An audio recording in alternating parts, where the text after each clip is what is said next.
ባለፈው ሳምንት ትንቢተ ሚክያስን አብረን ስናይ ባለፉት ሁለት ሳምንቶች የመጀመሪያው ሳምንት ላይ እግዚአብሔር ሲቀጣም መልካም እንደሆነ እግዚአብሔር የሚገስጸው የተባረከ እንደሆነ ባለፈው የዛሬው ሁለት ሳምንት ተነጋግረናል። ባለፈው ሳምንት ስለ ጣዖት አምልኮ እግዚአብሔር እንዴት ጣዖታትን በመካከላቸው አይቶ ህዝቡን እንዴት እንደተጸየፈ የጣዖት አምልኮውን እግዚአብሔር እንዴት እንዳንገፈገፈው እንዴት እንዳንገሸገሸው እና ደግሞ እንደተሸወዱ በአማርኛ ምን እንደሚባል አላቅም ግን delusioned እንደሆኑ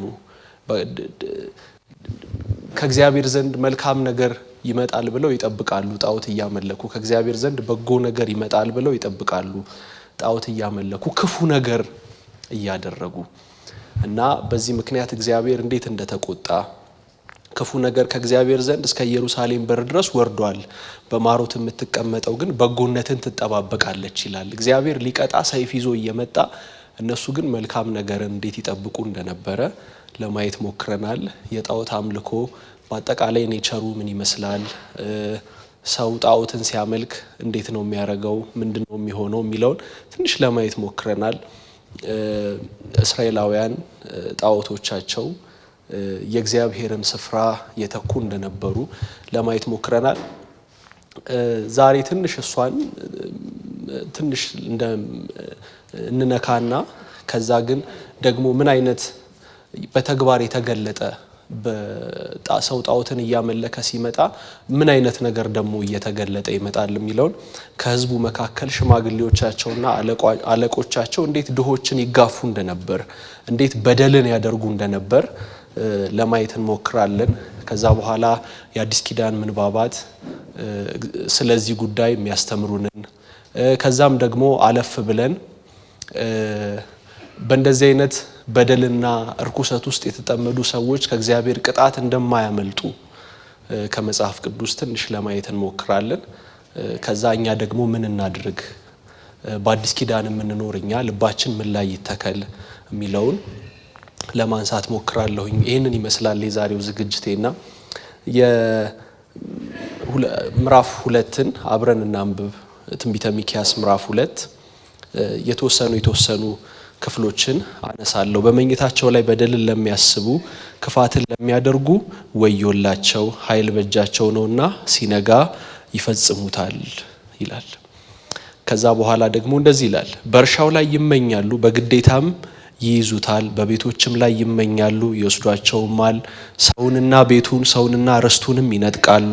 ስለዚህ እግዚአብሔር እንዲህ ይላል፣ እነሆ በዚህ ወገን ላይ በክፉ አስባለሁ፣ ከዚያም አንገታችሁን አታነሱም፣ ዘመኑም ክፉ ነውና ቀጥ ብላችሁ አትሄዱም። በዚያም ቀን በምሳሌ ይመስሉባችኋል፣ በጽኑ ልቅሶም ያለቅሱላችኋል። እነርሱም ፈጽመን ጠፍተናል፣ የሕዝቤን ዕድል ፈንታ ይሰፍራል፣ እርሱንም የሚከለክል የለም፣ እርሻችንንም ለአመፀኞች ይከፍላል ይላሉ። ስለዚህ በእግዚአብሔር ጉባኤ መካከል በዕጣ ገመድ የሚጥል አይኖርም። ዕጣ የሚወጣለት አይኖርም እንደማለት ነው። በዕጣ ገመድ ርስት ሲከፋፈሉ ገመድ እየወጠሩ ይከፋፈሉ ነበረ።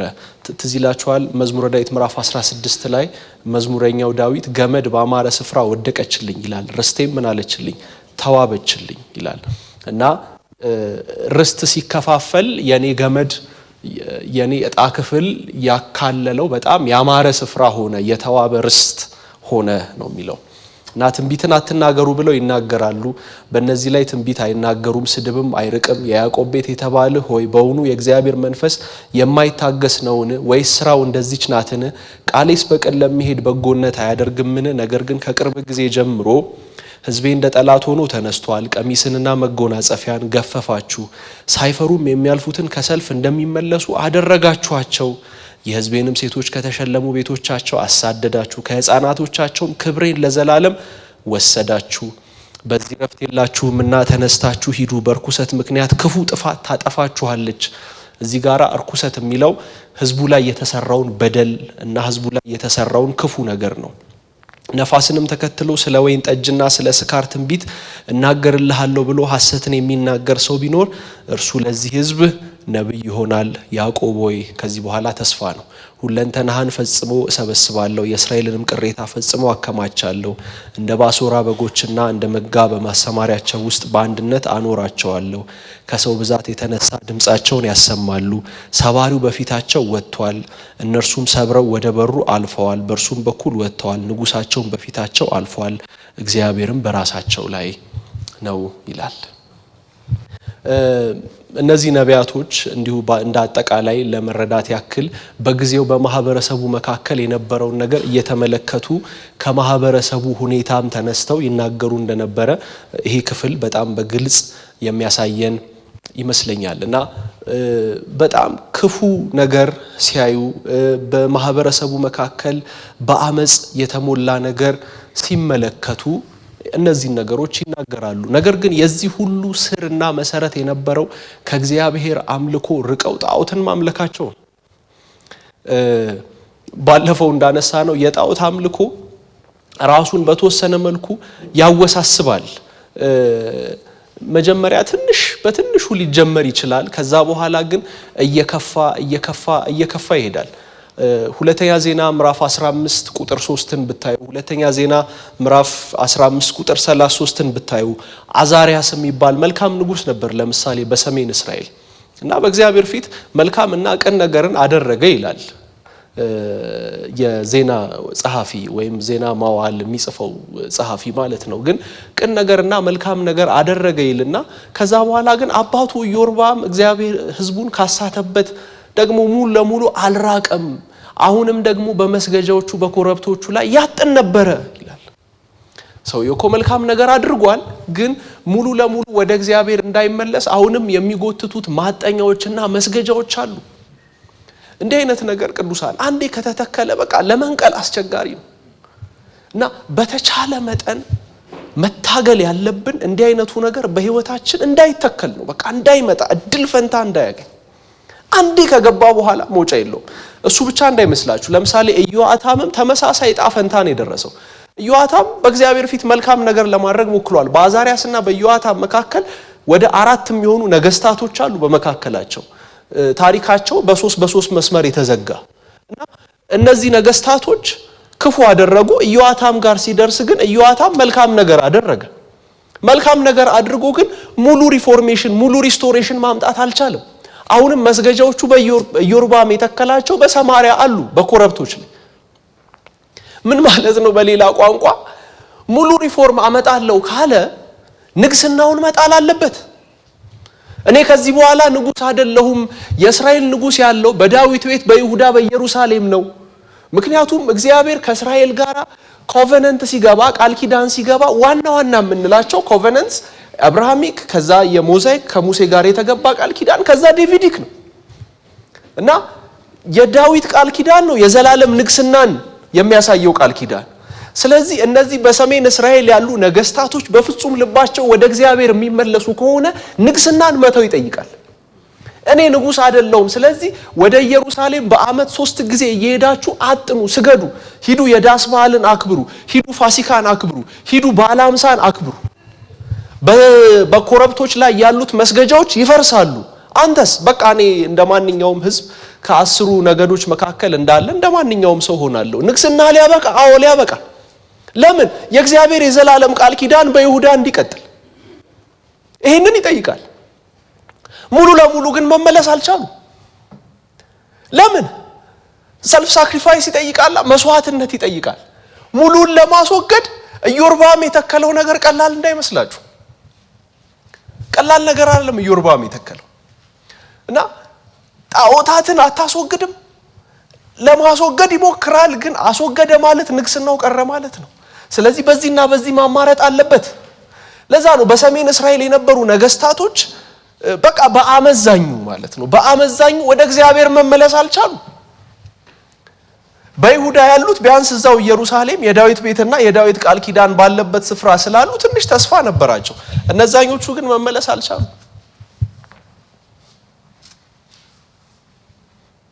መጀመሪያ ሲገባ እንደ እንትን ነው፣ ዝም ብሎ እንደ ቀልድ ነው የሚመስለው። ራሱ ለኢዮርብዓም እኮ አኪያ ትንቢት ሲነግረው በመንገድ ላይ አግኝቶት አረ ሰለሞን የሚባል እኮ በቃ በሱ ክፋት ምክንያት እንደዚህ ጨርቅ እስራኤል ትቀደዳለች፣ ይሄን ያክል 10 ነገድ ይዛ አንተ ትሄዳለህ፣ ከዛ በኋላ ንጉስ ትሆናለህ ሲለው እንደ ቀልድ ነው። አሳመፀና 10 ነገድ አሳመፀ ይዞ ሄደ። እና በኋላ በርግጥ ሰለሞንም ያጠፋው ጥፋት አለ፣ ወደ በኋላ ላይ ትንሽ ለማየት እንሞክራለን። ግን በቃ እግዚአብሔርን እየበደለ መጣ። መጨረሻ ላይ እሱ የዘራው ዘርና የተከለው ነገር ከሱ በኋላ ላለው ለዘር ማንዘሩ ቀጠለ። ዘፍጥረት ምዕራፍ 19 ላይ እግዚአብሔር የአብርሃሙ ስላሴ የምንላቸው ማለት ነው። አሁን ይቅርታ ምዕራፍ 18 ላይ እግዚአብሔር ወደ አብርሃም ቤት መጣና ከዛ በኋላ ቀረበለት፣ መስዋዕቱ ቀረበለት፣ አጠነለት፣ የሚበላ ጋገረ፣ ከዛ በኋላ የሚታረደውን አረደ፣ ከዛ ሄደ ይላል። ከዛ አብርሃምም ተከትሏቸው ወጣ። ተከትሎት ከወጣ በኋላ ይላል እግዚአብሔር ቆም አለ። ካይንድ ኦፍ እንደው በሰው ቋንቋ እናወርደው ብንል ልንገረው አልንገረው፣ ያው እግዚአብሔር መቼም አያመናታም፣ ግን ሰው ቢሆን እንደዚህ የሚገለጥ አይነት ነገር ነው። ልንገረው አልንገረው፣ ልንገረው አለ። ምዕራፍ 19 ላይ እኮ እግዚአብሔር ሄዶ ሰዶምና ገሞራን ሊያጠፋ ነው። ሰዶምና ገሞራን ሲያጠፋ ሎጥ በሰዶምና በገሞራ ምድር አለ። ሎጥ ደግሞ የአብርሃም ዘመድ ነው። ከዛ ለአብርሃም ግን መንገር አለብኝ፣ ከወዳጄ ከአብርሃም የምሰውረው ነገር አለ አለ። ትነግረዋለህ? አዎ። ለምንድን ነው የምትነግረው? ከዚህም በኋላ ለዘላለም ዘሩን እግዚአብሔርን በመፍራት እና በእውነት ከሱ በኋላ ያለውን ትውልድ እንደሚመራ አውቃለሁ። አንዱ እግዚአብሔር በአብርሃም የታመነበት ምክንያት ይሄ ነው። ወይም ደግሞ አብርሃምን ተስፋ የጣለበት ምክንያት ከዚህ በኋላ አብርሃም ቢያንስ ዘሩ እኔን በማምለክ እንዲሄድ መንገድ እንደሚያሳይ እገምታለሁ፣ አስባለሁ። ስለዚህ አልደብቅም ከአብርሃም። አንዳንድ ሰው ለዘሩና ለትውልዱ እንደዚህ አይነት ብሌሲንግ ያመጣል። እንደ ኢዮርብዓም አይነቱ ደግሞ ለዘሩና ለትውልዱ የጣዖት አምልኮን አምጥቶ ተክሎ ከዛ በኋላ ህዝቡን በአመጽ በመከራ ከእግዚአብሔር መንገድ ያወጣል። ባለፈው እንዳነሳ ነው እንደ አሮንም ማለት ነው። አሮን ደንታው እንዳልነበረው ማለት ነው። እንዲህ አይነቱ ነገር እያደገ ሲመጣ ግን በኋላ ለንስሐ አስቸጋሪ ይሆናል። በሰሜን እስራኤል በነ ኢዮርብዓም እንደሆነው በኢዮርብዓምና ከሱ በኋላ ባለው ትውልድ እንደሆነው ባለፈው በጥቂቱ ለማንሳት እንደሞከር ነው ማቴዎስ ወንጌል ምዕራፍ 19 ላይ እንዳለው ጎበዝ ባለጠጋ ምን ላድርግ፣ ይሄን አርግ ከልሱንማ ከልጅነቴ ጀምሮ ጠብቄያለሁ። እንግዲያውስ አንድ ነገር ይቀርሃል። ምን? ያለህን ሁሉ ሸጠህ ለድሆች ስጥና ተከተለኝ። ከዛ ይሄን ባለጠጋ በጣም ብዙ ገንዘብ ነበረውና እያዘነ ሄደ ይላል። ከዛ ጌታ ኢየሱስ ክርስቶስ መለሰላቸው፣ ለባለጠጋ ወደ እግዚአብሔር መንግስት ከሚገባ ይልቅ ግመል በመርፌ ቀዳዳ ቢሾልክ ይቀለዋል። ለምን? በቃ ራሱ ላይ እያወሳሰበው ይመጣል። እና ጣዖታት በኋላ ትንሽ እመጣበታለሁ። አንዱ እንትን ገንዘብ እንዴት ጣዖት እንደሚሆን ትንሽ ለማንሳት ሞክራለሁና ጣዖታት ባህሪያቸው እያደጉ ይመጣሉ። ትዝ ይላችኋል የዕብራውያን ጸሐፊ ስለ ኤሳው ሲናገር ለዚህ ዓለም የሚመች መራራ ስር በቅሎ እንዳያስጨንቅ ይላል። ምን ማለት ነው? it's kind of a metaphor አይደለ? ስር አንዳንድ ስር በጣም አደገኛና በጣም ጠንካራ ስር ያላቸው ዛፎች አሉ። ምን ያደርጋሉ? ሌላውን አትክልት ይሄዱና ስሮቻቸውን ዘርግተው ያንቁታል፣ ይይዙታል፣ እንዳይነቃነቅ ያረጉታል። ከዛስ ሌላው ዛፍ አያድግም። ቤትም ካለ ቤቱን ይሰብረዋል፣ ይሰነጥቀዋል። ስር ገብቶ አስጨነቀ ይላል። ለዚህ ዓለም የሚመች ኑሮና በጣዖት አምልኮ የተሞላ ህይወት እንደ መራራ ስር ነው። ይበቅላል አይታወቅም ስር እየሰደደ ነው እየገባ የሆነ ሰዓት ምንም ነገር መነቃነቅ እስከማይችልበት ድረስ ሁሉን አንቆ ይዟል።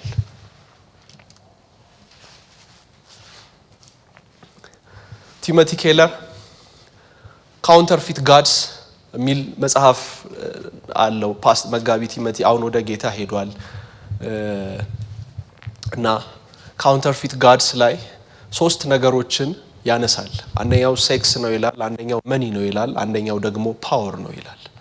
እና በዚህ ዘመን የእግዚአብሔር እኔ ዝም ብዬ ከኔ ኦብዘርቬሽን ደግሞ ሌላ አራተኛ የምጨምርበት ይመስለኛል። በተለይ በዚህ ዘመን አቴንሽን እና እነዚህ ነገሮች የእግዚአብሔርን ስፍራ በሰው ህይወት ውስጥ የመያዝ ቴንደንሲ እንዳላቸው መጋቢ ቲም ኬለር ያነሳሉ። ወደ ጌታ ሄደዋል እንዳልኳችሁ የነ ያዕቆብን ታሪክ ያነሳል። ሙሉ መጽሐፍ ስለሆነ በቀላሉ መዳሰስ አልችልም፣ ግን ዝም ብዬ ሃይላይቱን ልስጣችሁ። የነ ያዕቆብን ታሪክ ያነሳል። አሁን ያዕቆብ በቃ እረፍት አገኛለሁ ብሎ አስቦ የነበረው ይላል መጋቢ ቲም ራሔልን ሲያገባ እንደሆነ አስቦ ነበር። ወይ ደግሞ የአባቱን ብሌሲንግ የይስሐቅን አታሎ እንደሚሆን አስቦ ነበር። ራሔልን አሰበ፣ ሊያን አገባ። ከዛ በኋላ ሊያም አላስደሰተችውም። በኋላ ራሔል መጣች። ራሔልም የራሷን ኮምፕሊኬሽኖች ይዛ መጣች። ከዛ በኋላ ራሔልም ጋር ፍጹም የሆነ ደስታና ሰላም የለም እና የተቃራኒ ጾታ ፍቅር ወይም ደግሞ ከራሔል የሚያገኘው ፍቅር እርካታ የሚሰጠው መስሎት ነበር። አልሆነም። ልጆች ሲያገኝ እርካታ እንደሚያገኝ አስበው ነበር። አልሆነም። ከላባ በጣም ብዙ ሀብትና ሪሶርስ ይዞ ወጣ። አልሆነም። አሻገረና ካልባረከኝ አልለቅህም አለው። መጀመሪያ እኮ የያቦቅን ወንዝ ሳይሻገር የጠየቀው ጥያቄ እንዳለ ተመልሶለታል። 2 ሚስት አግኝቷል፣ ብዙ ልጆች አግኝቷል፣ ብዙ ከብት አግኝቷል፣ ብዙ ሀብት አግኝቷል። ወደ መጣበት ምድር እየመለሰው እንደ መጀመሪያ ጥያቄው ከሆነ ተባርኳል። የእንዳለው ለጊዮርጊስ አንድ መዝሙር አለ። ልቤ የተመኘውን ነገር ሳገኘው ደርሶ የውስጥ እርካታና ደስታ አይሰጥ ጨርሶ ሁሉንም ነገር አይቼ ስልችት ሲለኝ ዛሬም ዘላለም ማይሰለች አንድ ጌታ አለኝ ይላል እና ሰው የተመኘውን ነገር የሚያሳርፈው ይመስለዋል። አንዳንድ ሰው በጣም ብዙ ገንዘብ ኖሮት ቢች ዳር የ$30 ሚሊዮን ቤት ቢገዛና እዛ ቤት በረንዳ ላይ ከልጆቹ ጋራ በጊታር እየዘመረ ጌታን ቢያመልክ ይመኛል። ያምልኮ ህይወት ይሄ ይመስለዋል። ቅዱሳን እንደሱ አይደለም። በሚገኝ ነገር የሚመጣ እርካታ የለም። እኔ ሰው አንዳንድ ነገር ማለት ስለማናውቅ ልንሸወድ እንችላለን። ለምሳሌ አንዳንድ ቴክኒካል ነገሮችን ያውን ስሰራ በቃ እንዲ ነው የሚሻለው ብዬ የራሴን ሪሰርች ምናምን ሞክራለሁ። ከጓደኞቼ ጋር አወራለሁ። በዚህ እናርገው በዛ እናርገው እንላለን። የተለያየ ነገር እናነባለን። ግን ልንሳሳት እንችላለን። ምንም የተረጋገጠ ሀቅ አይደለም ሁሉም ነገር። ጌታ ኢየሱስ ክርስቶስ ጋር አንድ ጎበዝ መጥቶ ርስቱን ከኔ ጋር እንዲካፈል ለወንድሜ ንገረው አለው ሉቃስ ወንጌል ምዕራፍ 12 ላይ። ከዛ በኋላ ምን መለሰለት ጌታ ኢየሱስ? ሂድ በላያችሁ ላይ ፈራጅና አካፋይ እንደሆን ማን ሾመኝ አለው። ከዛ በኋላ ወደ ደቀ መዛሙርቱ ዞረ። እንግዲህ ጌታ ኢየሱስ ክርስቶስ በጣም ታዋቂ የነበረበት ሰዓት ነው። ብርቱ ነብይ የሆነበት ሰዓት ነው። ከዛ በኋላ መጥቶ የጠየቀው ጥያቄ አንተ ፖለቲካል ሴትልመንት ታመጣለህ፣ ኢንጀስቲስን ሶልቭ የምታረግ ንጉስ ነህ ብሎ ስላሰበ ንገረው። እኔ ዝም ብዬ ቴክስቱን ሳነብ ፕሮባብሊ እዛ ጉዞ ውስጥ አብሮ ያለ ይመስለኛል ያ ሰው። ምክንያቱም ንገረው ነው ያለው እንጂ ደውሎ አይነግረውም መቼም በቃ አለዛው ማለት ነው። እና ሁለቱም አንድ ላይ ያሉ ይመስለኛል። እና በጣም ቀላል ነው። አሁን እኔ ብሆን በአካፍለው እሺ ነበርም ብለው ወይ ታላቅ ወንድሙ ነው ወይ ታናሽ ወንድሙ ነው፣ ወይ ደብል ፖርሽን መውሰድ አለበት ወይ ደብል ፖርሽን መስጠት አለበት። መለሰለት፣ አንተ ሰው በላያችሁ ላይ ፈራጅና አካፋይ እንደሆን ማን ሾመኛለሁ? ወደ ደቀ መዛሙርቱ ዞረና የሰው ህይወት በገንዘቡ ብዛት አይደለምና ተጠንቀቁ፣ ከመጎምጀትም ተጠበቁ አላቸው። ቆይ ጌታ ኢየሱስ የሰው ህይወት በገንዘቡ ብዛት አይደለም ካለኩ በቃ አይደለም እኮ በሚሊዮን ዶላርም አይሆንም፣ በቢሊዮን ዶላርም አይሆንም፣ በስዊስ ፍራንክም አይሆንም።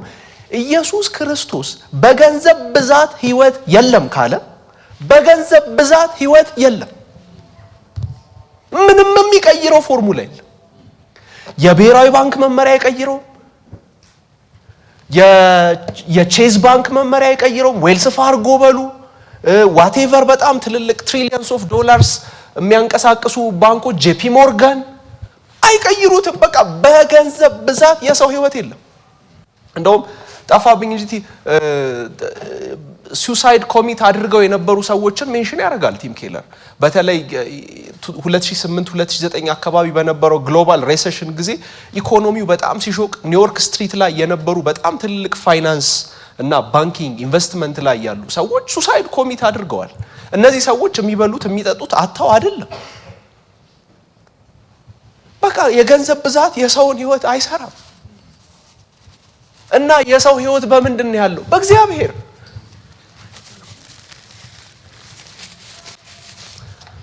ለምንድን ነው እኔ ይህንን ገፋ የምልበት? እስራኤላውያን ጣዖትን ያመልኩ ነበረ ብለን ጥጃ አስበን እንዳንቀመጥ ቅዱሳን። ኦኬ እኔ ቤት ሳሎን መኝታ ቤት አለ ብትገቡ ስዕል ይኖራል፣ የኔና የባለቤቴ ፎቶ አለ ናምን። ጥጃ አታገኙ፣ የለም። የተሰራ ጎልደን ካፍ የለም። ያ ማለት ግን በእኛ ቤት ጣዖት የለም ማለት አይደለም። ጣዖት የመኖር ፕሮባቢሊቲው አሁንም ቢሆን ከፍተኛ ነው። ባለፈውም እንዳነሳ ነው ጣዖታቶች ፊዚካል ሪፕሬዘንቴሽን ናቸው እንጂ ዋናዎቹ አማልክቶቹ እዛ ነው ያሉት። ስለዚህ የአማልክቶቹ ሪፕሬዘንቴሽንስ ናቸው።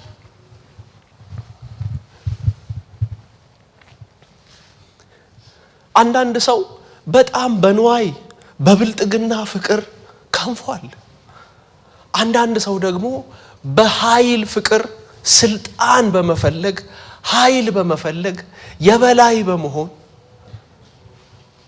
በልዩ ልዩ ነገር ግን እነዚህ ሁሉ እርካታና ደስታ የላቸውም፣ ሰላም የላቸውም። የሰውን ህይወት የሚሞላውና ሙሉ የሚያደርገው እግዚአብሔርን ማምለክ ነው። አንድ ጊዜ አንድ ሰው እንደዚህ ያለኝ፣ ወደ አሜሪካን ሀገር ሊሄድ ሲል በቃ ወሰንክ እርግጠኛ ነህ ምናምን አልኩት። አዎ እርግጠኛ ነኝ አለኝ። በጣም ቆየት ብሏል። እንዴት ስለው እንደው ለአምልኮም ቢሆን እዛ ይሻላል፣ እንደው ሁሉ ነገር ተሟልቶ እንደው ይመቻል ለአምልኮም ቢሆን አለኝ። ተወስፋኒ እንዴት ይሆናል? ሰው እግዚአብሔርን የሚያመልከው ስለሞላና ስለጎደለ አይደለም፣ ስላገኘና ስላላገኘ አይደለም። የእንደዚህ አይነቱ ዴሉዥን አንዱ ማሳያ ራሱ ንጉሥ ሰለሞን ነው። ንጉሥ ሰለሞን ብዙዎቻችን የምናውቀው መቅደስ መስራቱን ነው። መቅደስ ሲሰራ ግን ንጉሥ ሰለሞን በጣም ብዙዎችን ባስጨነቀና አቢዩዝ ባደረገ መልኩ ነው የሰራው። ህዝቡን አስጨንቆ ራሱ መጽሐፍ ቅዱሳችን አንደኛ ነገሥት ምዕራፍ 5 ቁጥር 13 ላይ በጣም ኮንቲኒየስሊ ይሰሩ እንደነበረ ያሳየናል። አንደኛ ነገሥት ምዕራፍ 5 ቁጥር 15 ላይ 30,000 70,000 80,000 የሚሆኑ ሰዎችን እያመጣ ሪሶርስ አምጡ እያለ ከህዝቡ እየሰበሰበ አልበቃ እያለው ዳዊት ያከማቸለት። ከዛ በኋላ እኔ በጣም ብዙ ባይብል ስኮላርስ የሚሉትን ነው የምነግራችሁ። አከማችቶ ኤክስፕሎይት አደረገ። ለዚህ የመጨረሻውን ማሳያ የምታገኙት ሮብዓም ሊነግስ ሲል የእስራኤል ሽማግሌዎች መጥተው የጠየቁት ነው። አባትህ ቀንበር አክብዶብን ነበረ፣ አንተ ምን ትላለህ አሉት። የኔ ትንሿ ጣት ከአባቴ ወገብ ትወፍራለች፣ አባቴ ባለንጋ ገርፏቸዋል፣ እኔ በጊንጥ ገርፋቸዋለሁ አለ። ሮብዓም ራሱ የአባቱ ወገብ በእስራኤል ጫንቃ ላይ ሸክም እንደነበር ያስታውሳል። ሮብዓም ራሱ ሰለሞን ህዝቡን ባለንጋ እንደገረፈ ያስታውሳል። ራሱ ሮብዓም የእስራኤል ሽማግሌዎችም ቀንበር ከብዶብን ነበር ሲሉት ሮብዓም የመለሰ አዎ ከብዶባችሁ ነበር፣ አሁንማ ከብደዋለሁ ነው ያለው። ሰለሞንን ምን እያደረክ ነው ብላችሁ ብትጠይቁት ለእግዚአብሔር መቅደስ እየሰራሁ ነው ይላችኋል። እና ለእግዚአብሔር መቅደስ የምትሰራው ህዝቡን እንደዚህ በማስጨነቅ ነው ወይ? በእንደዚህ አይነት ዘር ነው ወይ ራሱ የእግዚአብሔር ቤተ መቅደስ የሚሰራው?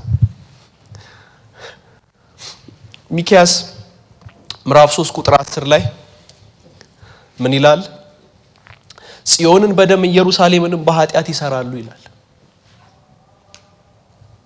ሰለሞን ነው የጀመረው። ከዛም በኋላ እየቀጠለ መጥቷል። ጽዮንን በደም ኢየሩሳሌምን በኃጢአት ይሰራሉ። እነሱ የሚያስቡት ለእግዚአብሔር የሚሆን ነገር እየገነቡ እንደሆነ ነው። በጣም ማርቨለስ የሆነ ብርቅርቅ የሆነ የሚያብለጨልጭ የሚያምር ነገር እየገነቡ እንደሆነ ነው የሚያስቡት። በጣም የተዋበ ነገር ግን እግዚአብሔር በህይወታቸው ፕራዮሪቲ ስላልሆነ እግዚአብሔር ይወላችሁ በህይወታችን ፕራዮሪቲ ሲኖረው ቅድሚያ ሲኖረው የእግዚአብሔርን ዋና ነገር ፍርድን፣ ምህረትን፣ ጽድቅን ነው የምናደርገው። ምክንያቱም ሚክያስ ራሱ የሚለው በእግዚአብሔር መንፈስ ፍርድን፣ ብርታትን፣ ኃይልን ተሞልቻለሁ በደልና ኃጢአታቸውን ለመንገር። ትዝ ይላችኋል ጌታ ኢየሱስ ክርስቶስ የህግን ዋና ነገር የምትተው ይላችኋል አይደለ? ፍቅር፣ ፍርድ፣ ምህረት እሱን ትተዋላችሁ፣ ግን ከሙን ከእንሰላል ከአዝሙድ አስራትን ታወጣላችሁ፣ ዋናውንስ ነገር ትተውታላችሁ ይላችኋል። እነዚህም ሰዎች የጣዖት አምልኳቸው እየበረታ መጥቶ የእግዚአብሔርን ዋና ነገር ትተው የሚታያቸውን የራሳቸውን ኢሉዥን ወይም የራሳቸውን ምናባዊ ክስተትና ምስል በህዝቡ መካከል ለመጫን ሞከሩ። ልብ በሉ። በቤቶች ላይ ይመኛሉ፣ በግዴታ ይይዙታል፣ ይወስዳሉ፣ ሰውንና ቤቱን ርስቱን ይነጥቃሉ። ምዕራፍ 2 ቁጥር 2 ምዕራፍ 2 ቁጥር 8 ቀሚስንና መጎናጸፊያን ገፈፋችሁ ይላቸዋል ከህዝቤ ላይ፣ ሳይፈሩም የሚያልፉትን ከሰልፍ እንደሚመለሱ አደረጋችኋቸው። የህዝቤንም ሴቶች ከተሸለሙ ቤቶቻቸው አሳደዳችሁ፣ ከህፃናቶቻቸው ክብሬን ለዘላለም ወሰዳችሁ። እነሱ ግን ምንድነው የሚያስቡት? ቁጥር 10 ምዕራፍ 3 ቁጥር 10 ጽዮንን ወይም ከቁጥር 9 ፍርድን የምትጠሉ ቅን ነገርንም ሁሉ የምታጣምሙ እናንተ የያዕቆብ ቤት አለቆችና የእስራኤል ቤት ገዢዎች ሆይ እባካችሁ ይህን ስሙ። ጽዮንን በደም ኢየሩሳሌምን በኃጢአት ይሰራሉ፣ አለቆቿ በጉቦ ይፈርዳሉ፣ ካህናቶቿም በዋጋ ያስተምራሉ። ለእግዚአብሔር የሚሆን በጣም ማርቨለስ ሲቲ እየሰሩ እንደሆነ ያስባሉ እነሱ። በጣም የተዋበች ጽዮን፣ በጣም የተዋበች ኢየሩሳሌም፣ የተዋበች ከተማ እየሰሩ እንደሆነ ያስባሉ። እግዚአብሔር ግን የሚያያቸው እናንተ ይሄንን የምታደርጉት በደም ነው ይላቸዋል። The end does not justify the means. ፍጻሜው ጀስቲፋይ አያደርገውም የምንሄድበትን መንገድ። ለምንድን ነው ይሄንን የምታደርገው? ይሄንን ለማድረግ ነው። እግዚአብሔር አሁን የሚፈልገው ከኛ ማለት ነው። ከኛ አሁን የሚፈልገው ለድሃው መራራት ነው። ለድሃው መልካም ነገርን፣ ቅንን ነገር፣ ፍርድን ማድረግ ነው እግዚአብሔር ከኛ የሚፈልገው። እነሱ የራሳቸው ኢሉዥን ውስጥ ስላሉ በቃ ጽዮንን እየሰራን ነው፣ ከተማዋን እያስተካከልን ነው፣ የሚያምር ነገር ለእግዚአብሔር እያደረግን ነው ብለው ገብተውበት የሚሰሩት ኢንጀስቲስ የሚያመጡት ሰቆቃና ግፍ በእግዚአብሔር ዘንድ ጽዋው ሞላ። እናስ ስለ እርኩሰታችሁ እመጣባችኋለሁ ይላቸዋል እግዚአብሔር። ቀጥሎ እናየዋለን ሳይቀጣ የሚቀር እንደሌለ።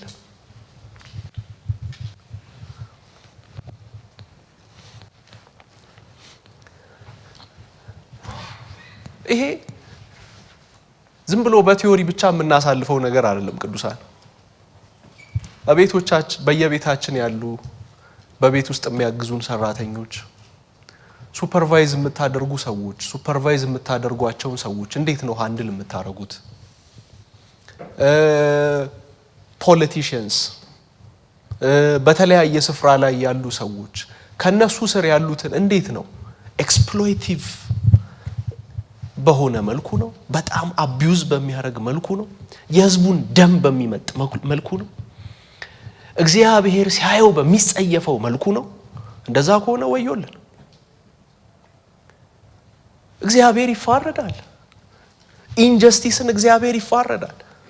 ፍትህ እና ስርዓት አልበኝነትን እግዚአብሔር ይፋረዳል። እና ጊዜና እድል የተሰጣቸው ሰዎች በፖለቲካ በተለያየ ስልጣን ላይ በተለያየ ኃላፊነት ላይ ለድሆችና ዝቅተኛ የማህበረሰብ ደረጃ ላይ ላሉት ሰዎች በሚያሳዩት ሁኔታ ነው በልባቸው ያለው የእግዚአብሔር መልክና ምሳሌ የሚገለጠው። ወደ መጨረሻ ላይ ስለ ኢየሱስ ክርስቶስ ስናነሳ እናየዋለን። ግን ኦኬ አጠገቤ ያለውን ድሃ ዞር በል አንተ ብዬ ጠርጌ ለሚያብለጨልጭ ነገር ከሆነ ይሄንንም ማደርገው ጽዮንን ያማረችና የተዋበች አድርጌ ለመስራት ከሆነ አጠገቤ ያለውን ድሃ ምጋፋው ወዮልኝ ለኔ። ፍርድ ከእግዚአብሔር ዘንድ ይመጣል፣ ይወራረዳል። ጀስቲፋይ ሊደረግ አይችልም። አጠገባችን ያለውን የእግዚአብሔር መልክና ምሳሌ በላዩ ያለበትን ምስኪኑን ሰው የሚጋፋ ነገር ሊሆን አይችልም። እግዚአብሔርን የሚፈልግ እግዚአብሔርን ማክበር የሚፈልግ ሰው እንዴት ይሄንን ማድረግ ይቻለዋል? አይቻልም እኮ ኢትስ ኢምፖሲብል።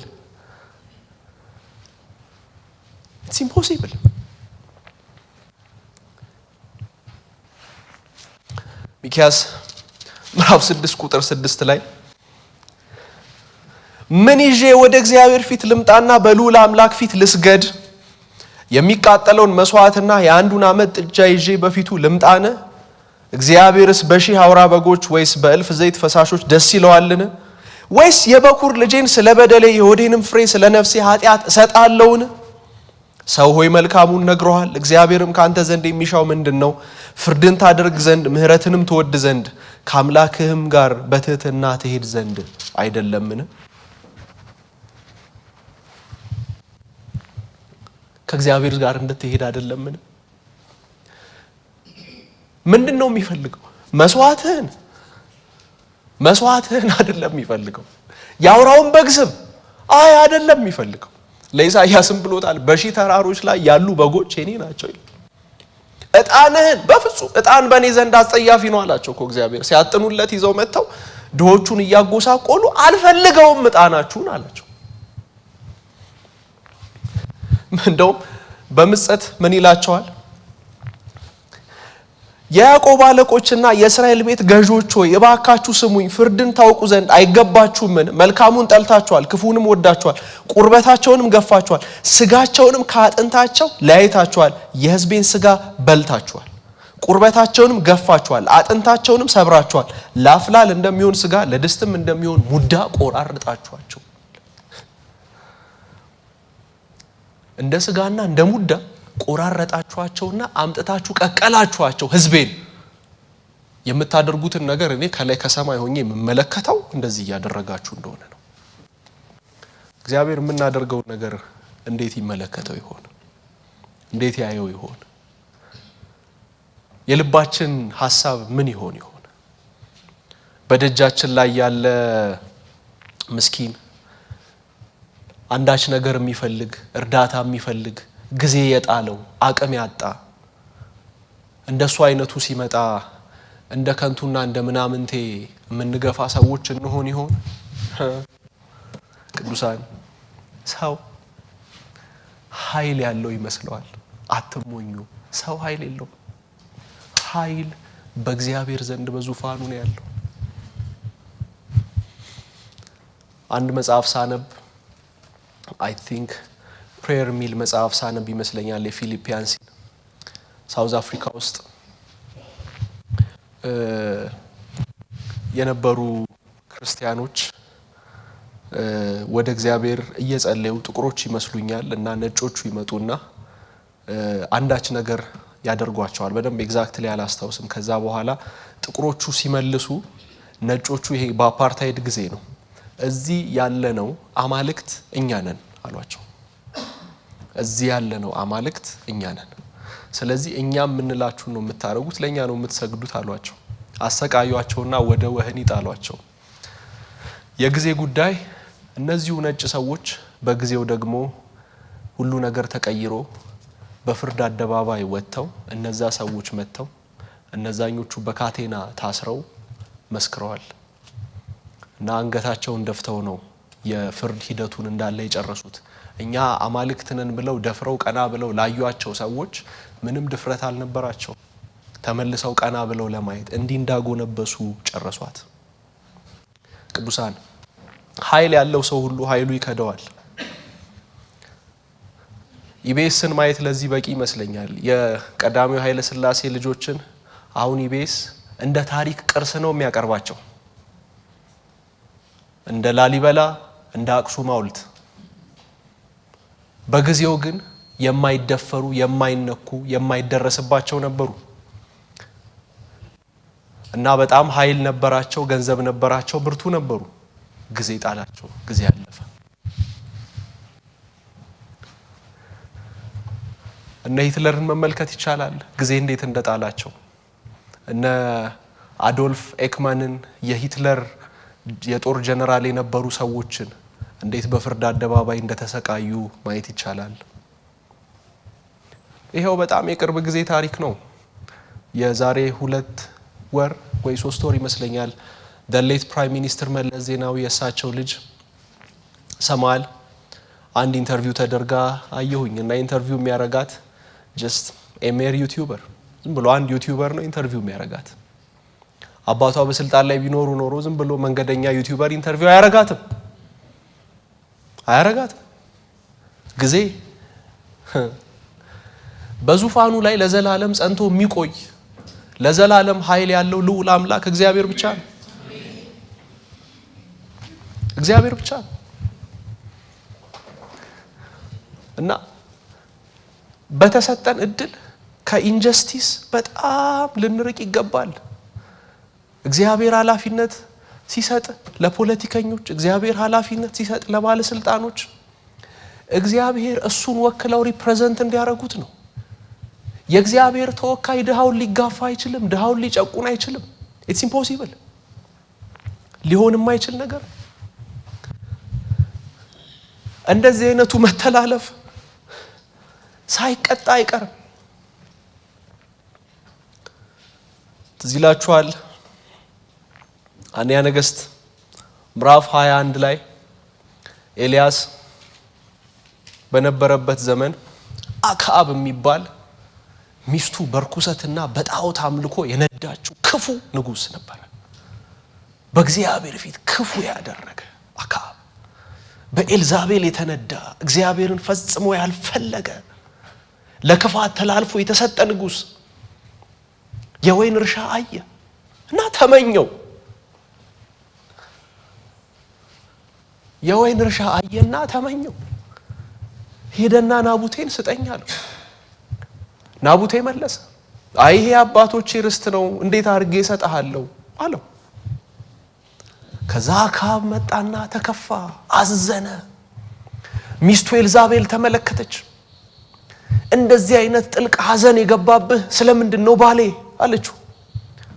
አይ እዚህ አንድ ናቡቴ የሚባል እንትን አድርጎ ከለከለኝ። ናቡቴ ከባለስልጣኖች መካከል ነው? አይ አይደለም። ምንድን ነው? አይ አንድ ተራ ገበሬ። ለተራ ገበሬ ነው እንደዚህ ያዘንከው?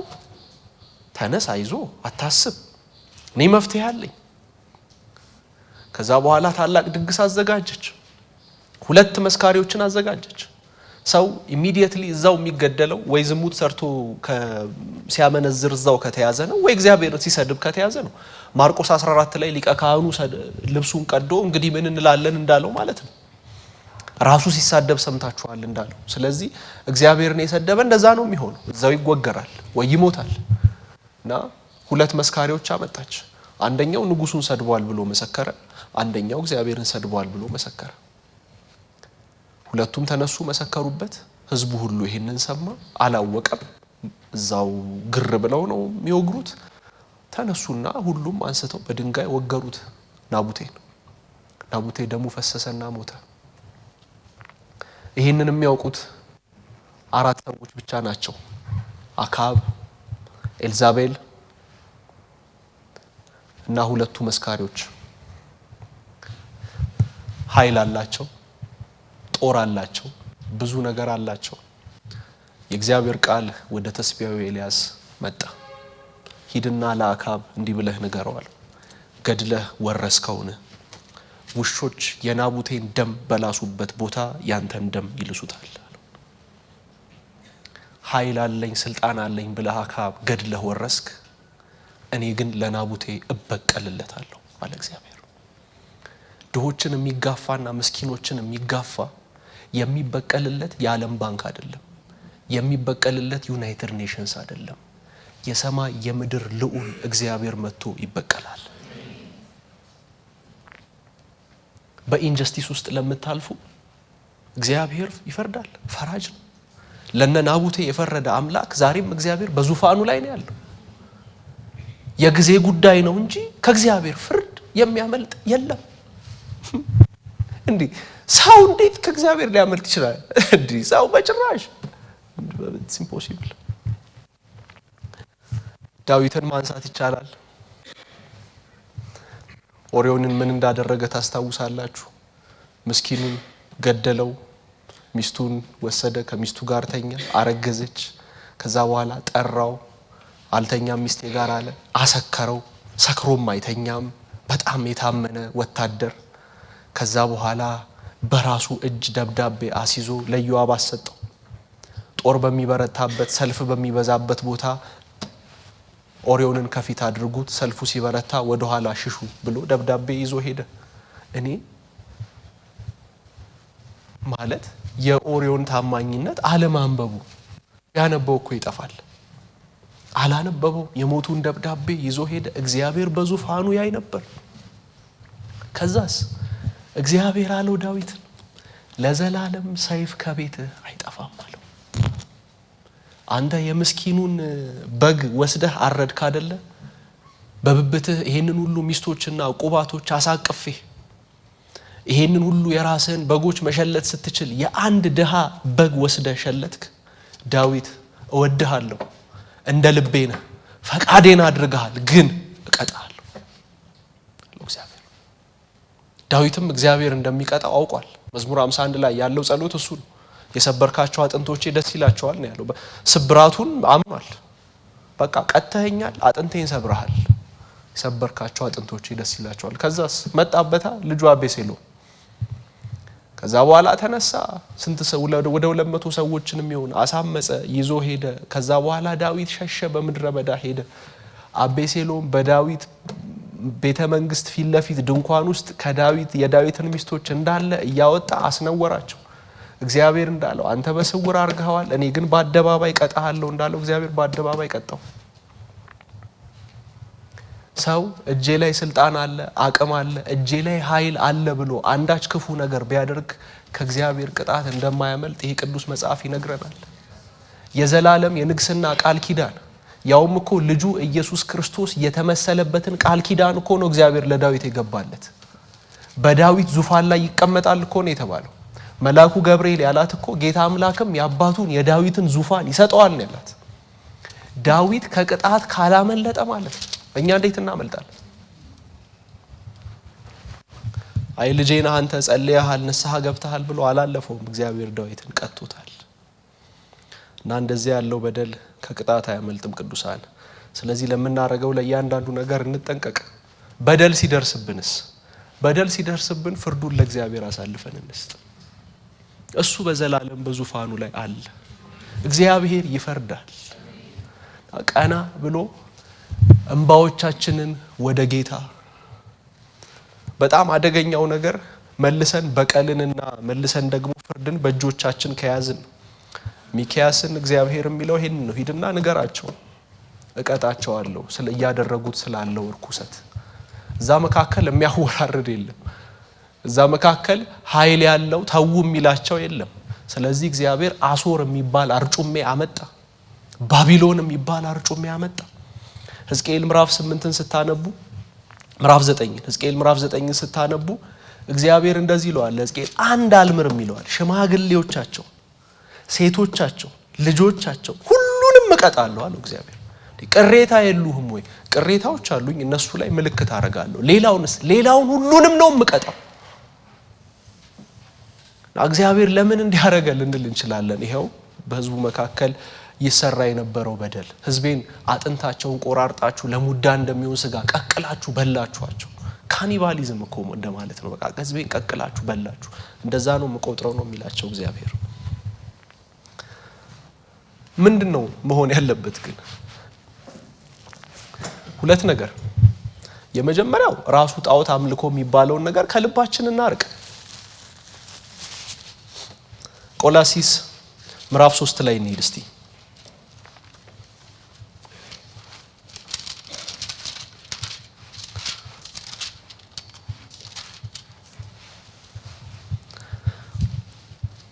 እንግዲህ በምድር ቁጥር 5 እንግዲህ በምድር ያሉትን ብልቶቻችሁን ግደሉ፣ እነዚህም ዝሙትና ርኩሰት፣ ፍትወትም፣ ክፉ ምኞትም፣ ጣዖትንም ማምለክ የሆነ መጎምጀት ነው። በእነዚህም ጠቅ የእግዚአብሔር ቁጣ በማይታዘዙ ልጆች ላይ ይመጣል።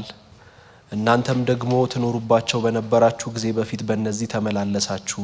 አሁን ደግሞ እናንተ ቁጣንና ንዴትን ክፋትንም ከአፋችሁም ስድብን የሚያሳፍርም ንግግር እነዚህን ሁሉ አስወግዱ። እርስ በርሳችሁ ውሸት አትነጋገሩ፣ አሮጌውን ሰው ከስራው ጋር ገፋችሁታልና የፈጠረውን ምሳሌ እንዲመስል እውቀትን ለማግኘት የሚታደሰውን አዲሱን ሰው ለብሳችሁታል ይላል። እነዚህ ሁሉ ጣዖት በማምለክ የሚመጡ ነገሮች ናቸው ይላቸዋል። ጣዖትን በማምለክ የሚመጡ መጎምጀቶች ናቸው። ከእግዚአብሔር ውጪ ሌላ አምላክ ስታመልኩ የሚመጡ ነገሮች ናቸው። እነዚህን አውጡ፣ ግደሏቸው፣ ዝጓቸው። ቁጥር 1ን ስታነቡ እንግዲህ ከክርስቶስ ጋር ከተነሳችሁ ደግሞ ይላቸዋል። ክርስቶስ ኢየሱስ በአብ ቀኝ ተቀምጦ ባለበት በላይ ያለውን አስቡ። በላይ ያለውን እሹ እንጂ በምድር ያለውን አይደለም። ሞታችኋልና ሕይወታችሁ ከእግዚአብሔር ጋር በአብ ቀኝ በክርስቶስ ተሰውሯልና ይላል። ሞታችኋል። እናስ መሻታችሁን ቀይሩ። ዲስፕሌስመንት ነው የሚሰራው ቅዱሳን።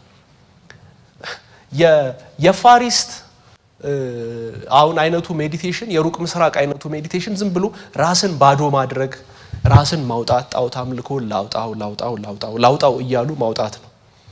በእግዚአብሔር መንግስት ግን ያለው እንደሱ አይደለም። ራሳችንን እግዚአብሔርን በማምለክ መሙላት፣ ጌታን በመፈለግ መሙላት፣ ክርስቶስ ኢየሱስ ባለበት በላይ ያለውን በመሻትና በመናፈቅ መሞላት። እሱን ነው የቆላሲስ መልእክት የሚያዘን ሐዋርያው ቅዱስ ጳውሎስ ለቆላሲስ ሰዎች ሲጽፍ። ጣዖትን በማምለክ በሆነ መጎምጀት ውስጥ ለምን ተሰቃያላችሁ ይላቸዋል። እና ምንድነው የምናረገው? ጣዖትን በማምለክ ያለውን ነገር መጎምጀት ተውና ክርስቶስ ኢየሱስ በአብ ቀኝ ተቀምጦ ባለበት በላይ ያለውን እሹ፣ በላይ ያለውን አስቡ። በምድር ያለውን አይደለም። በላይ ያለውን ስናስብ ራሱ በኢየሱስ ክርስቶስ የተገለጠውን ህይወት ነው ህይወታችንን የሚናፍቀው። በጌታ በኢየሱስ ክርስቶስ ያየነውን ለማድረግ ነው የምንታገለው። ለዚህ በጣም ጥሩ ማሳያ የሚሆነው ፊልጵስዩስ ምዕራፍ 2 ቁጥር 6 ነው። እንግዲህ በክርስቶስ ኢየሱስ ያለ ሐሳብ በእናንተም ዘንድ ደግሞ ይሁን። እሱ በእግዚአብሔር መልክ ሲኖር ሳለ ከእግዚአብሔር ጋር መተካከልን መቀማት እንደሚገባ ነገር አልቆጠረውም። ይልቁንም የባሪያን መልክ ይዞ ራሱን ባዶ አደረገ፣ በምስሉም እንደ ሰው ተገኝቶ ራሱን አዋረደ፣ ለሞትም ያው የመስቀል ሞት የታዘዘ ሆነ ይላል። እንዲህ አይነቱን ነገር ለመረዳት በጣም አስቸጋሪ ይመስለኛል። እኔ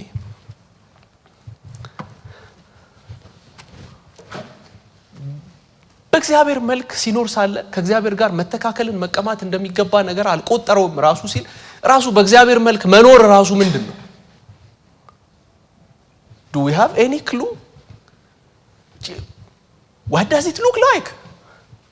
በእግዚአብሔር መልክ ኤግዚስት ማድረግ ምንድነው የሚመስለው? ኦምኒፖተንት፣ ሁሉን ቻይ፣ በሁሉ ቦታ መገኘት፣ ከዛ በኋላ ሁሉን እንደ ፈቃድ ማድረግ፣ አለመወሰን፣ ራስን በራስ መኖር፣ ምንም ነገር ላይ አለመደገፍ፣ እንዲህ ሆኖ መኖር ራሱ ምንድነው የሚመስለው? ኮምፕሬንድ ማድረግ ማሰብ ራሱ አይቻልም። መገመት ራሱ አይቻልም። ግን በቃ ቢያንስ የተነገረንን ነገር አለ በእግዚአብሔር መልክ ሲኖር ሳለ ይላል። ስለዚህ በእግዚአብሔር መልክ ሲኖር ሳለ ከዛስ ከእግዚአብሔር ጋር መተካከልን መቀማት እንደሚገባ ነገር አልቆጠረው። ከዛ የት መጣ? የባሪያን መልክ ይዞ በምስሉም እንደ ሰው ተገኝቶ ራሱን አዋረደ፣ ለሞትም ያውም የመስቀል ሞት የታዘዘ ሆነ። ስጋ ለብሶ መጣ። ሲወለድ በግርግም ተወለደ። ማመን ትችላላችሁ? የት ነው የምትገምቱት? አሁን ኢየሱስ ክርስቶስ ይወለዳል ተብሎ የሚገመተው የት ነው? ሁሉንም የሚችል በሁሉ ላይ ስልጣን ያለው፣ በሁሉ ላይ አቅም ያለው በሚመጥነው ስፍራ ነው መገኘት ያለበት። የት?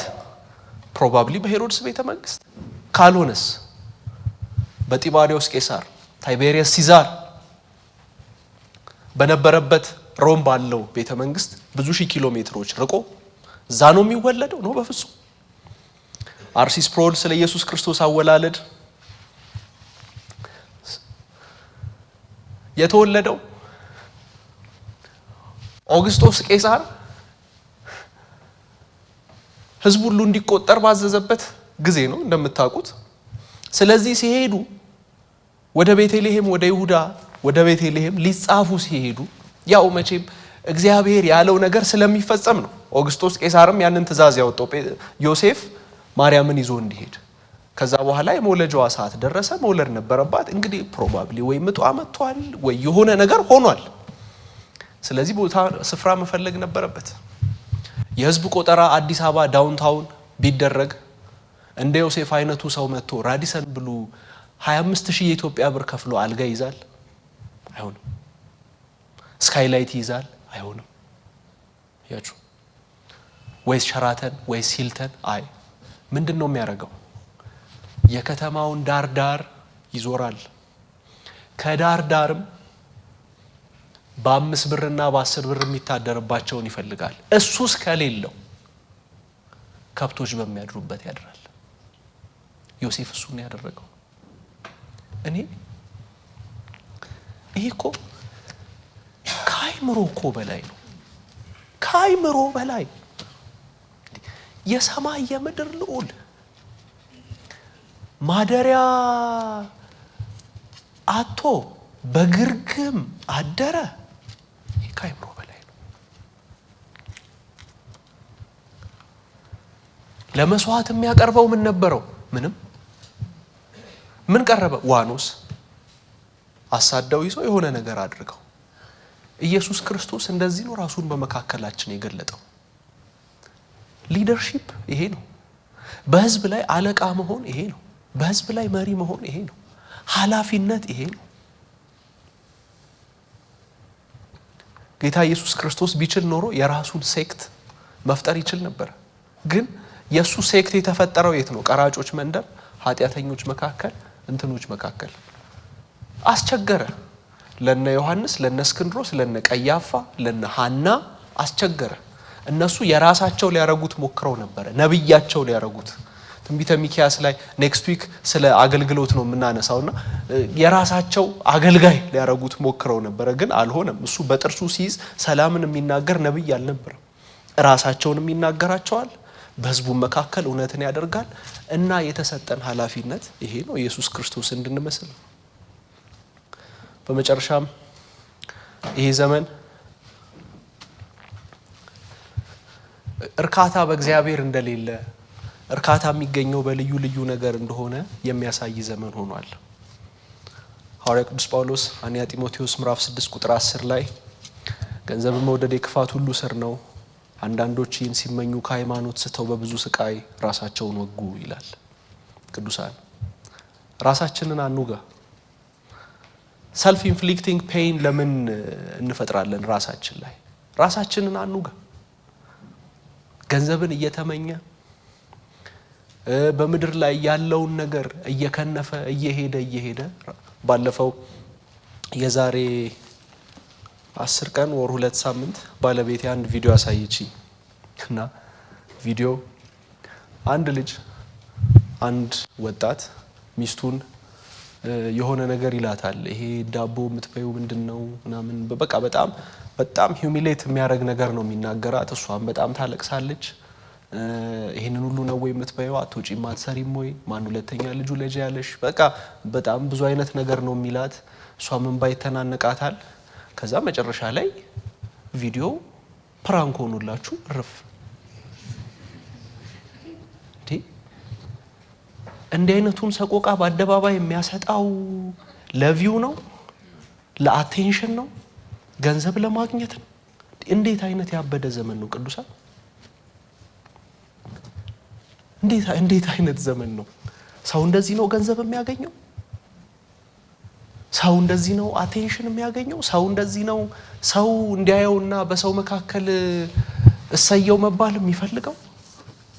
ይሄ ነው ምድራችን እያሳየን ያለው። መጽሐፍ ቅዱስስ ምን ይለናል? መጽሐፍ ቅዱስ የሚነግረን ገንዘብን በመውደድ የሚገኝ ምንም ሰላምና ደስታ እርካታ እንደሌለ፣ የሰው ሕይወት በገንዘቡ ብዛት እንዳልሆነ፣ ባለጠጎች ሊሆኑ ለሚወዱ ይሄንን ምከራቸውና ንገራቸው፣ በብዙ ሀብት እንዳይታለሉ ያላቸውን ግን እንዲያካፍሉና ለድሆች እንዲሆኑ፣ ድሆችን እንዲነኩ፣ ለድሆች እንዲደርሱ። ባለጠግነት ዓላማው ምንድነው? ቲክቶክ ላይ እንትን ሆቴል ሄጄ አሁን ለምሳሌ እኔ ባለጠጋ በሆን እንደማለት ነው። I had a wonderful time with my wife at New York Marriott Hotel ብዬ ለእናንተ ኢንስታግራም ላይ እንድለቅ ነው የባለጠግነት ግቡ? who cares? ምን አስጨነቃችሁ? እኔ ቢኖረኝ ባይኖረኝ ምን ልሆን ነው እንደዚህ የምለው? የባለጠግነት ግቡ በሌላው ላይ ባለጠጋ ነኝ አሪፍ ነኝ ለማለት ነው? ኖ። የባለጠግነት ግቡ በሁሉ ባለጠጋ የሆነው ክርስቶስ፣ በገንዘብ ብቻ እንዳይመስላችሁ፣ በህይወት ባለጠጋ የሆነው ክርስቶስ ህይወቱን አፍስሶ ለኛ እንዳካፈለ ያለንን እንድናካፍል ነው። ለማካፈል ከሆነ እሰየው። ድሆችን ለመስበር እንዳፍላል እንደሆነ ሙዳ በልቶ ለመጨረስ ድሆችን ለማሰቃየትና ለመጉዳት ከሆነ ግን ለኛ ወዮልን።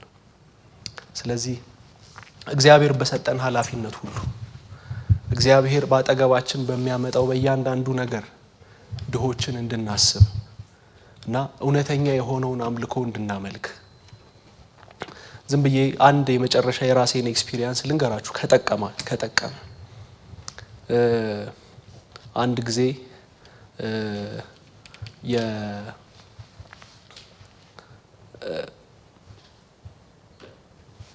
እኛ ሰፈር አንድ ትንሽ ኦቲስቲክ የሆነ ልጅ አለ እና አይ ቲንክ ኦቲስቲክም በደንብ አይመስለኝም፣ ግን በደንብ አይምሮ ብሬን ፋንክሽኑ ጥሩ መሰለኝ፣ ሲናገር መሰለኝ ያዝ የሚያደርገው። እና አንድ ቀን ስሄድ ጠዋት መኪና ሳስነሳ ጠዋት ይመጣል እና አንድ ቀን ጠዋት መጣ እና ናሽናል አይዲ ለማውጣት ገንዘብ ጠየቁኝ አለ። እናስ አልኩት እና 100 ብር ያስፈልገኛል ለናሽናል አይዲ አለ።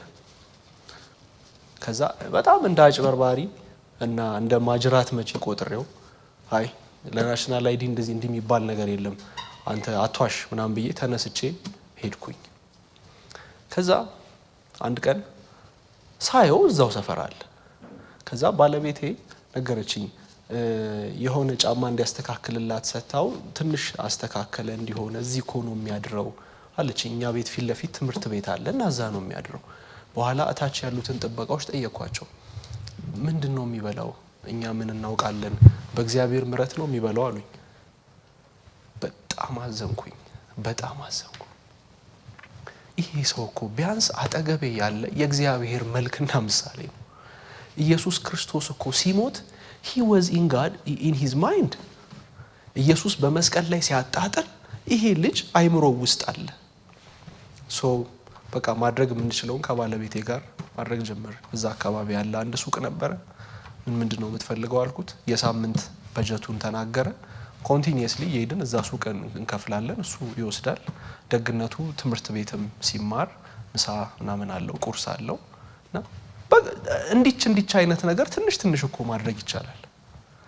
ይሄንን አሁን እናንተን ኢንከሬጅ ለማድረግ ነው። ቢያንስ እንደው አንድ ሰው፣ ሁለት ሰው፣ ሶስት ሰው ልናደርግ እንችላለን። አንድ ጊዜ ማልረሳውን ልንገራችሁ። ተማሪ ያለው ሃይ ስኩል ካምፓስ ተማሪ ያለውኝ አንድ ልጅ ነበር የሚያገለግል በወርሺፕ በጣም ይዘምራል፣ ጌታን ይወዳል፣ ጌታን ይፈልጋል እና ሁሌ መድረክ ላይ ሲቆም ግን ጫማው ጫፏ ላይ እዚህ ጋር የተቀደደች ነች እና ኮንቲኒየስሊ አየዋለሁኝ። እና አንድ ቀን ዶርም መጣ እና ዶርም ሆነን አወራን፣ የተለያየ ነገር አወራን እና ያቺን ጫማ እያየዋት በግራም በቀኝም ደግሞ ተቀዳ ሰፍታለች። እሷን ነው ሁሌ የሚያደርገው። ከዛ በኋላ ሄደ። ልክ እሱ እንደሄደ አንድ ቃል ወደ ልቤ በኃይል መጣ። የዚህ ዓለም ገንዘብ ያለው ማንም ቢኖር ወንድሙ የሚያስፈልገው ሲያጣ አይቶ ያልራራለት የእግዚአብሔር ፍቅር በሱ ውስጥ የለም ይላል አንደኛ ዮሐንስ ምዕራፍ 3። ከዛ በኋላ ዝም ብዬ ወደ አልጋዬ ስር ነው ያጎነበስኩት። ለሱ የሚሆነውን ጫማ ፈለኩ። በቅርብ የተገዛ አዲስ ኦሪጂናል ጫማ ነበረኝ፣ ለሱ ይሆናል። አወጣው፣ በጥቁር ፌስታል አሰርኩት፣ ጠቀለልኩት። ከዛ በኋላ ይዤ ሄድኩኝ። ስሙን መጥራት አልችልም። ወስጄ አልጋው ላይ ያስቀመጥኩለት። በቃ ያለኝን ላካፍልህ ብዬ ነው አልኩት። አረፋን ያለ አይ በቃ ግድ የለም። ቅዱሳን የዚህ ዓለም ገንዘብ ኑሮን ባጠገባችን ያለው ወንድማችን የሚያስፈልገውን ሲያጣ አይተን ካልራራንለት የጌታ ፍቅር በእኛ ውስጥ የለም። እና የሚጠበቅብን ያለንን እንድናካፍል ነው፣ አይደለም ከሌላው ለመቀማት። እነዚህ ክፉ ሰዎች ህዝቡን አስጨንቀዋል። ለአፍላል እንደሚሆን ሙዳ ስጋ ቆራርጠዋቸዋል። የሚያስቡት የእግዚአብሔርን መንግስት እንደሚሰሩ ነው። ጽዮንን ግን በደም እየገነባችሁ ነው ይላቸዋል እግዚአብሔር። በደም የገነቧትን ጽዮን እግዚአብሔር በኋላ አፈረሳት። ስለዚህ እንደዛ እንዳናደርግ ሳይሆን ዲስፕሌስ እናድርገው። ክርስቶስ ኢየሱስ ያደረገው ነገር በእኛ ህይወት የበለጠ ይውጣ ይገለጥ።